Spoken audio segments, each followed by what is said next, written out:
Hi everyone, I hope all of you are good by the grace of Almighty. I have come again to another new video. See, this is banana tree. It's a small banana tree.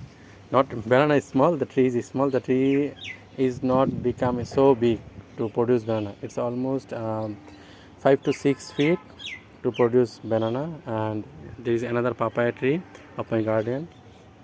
This is also chili. See, a lot of green chili and very spicy this chili. I have brought this tree from my aunt house.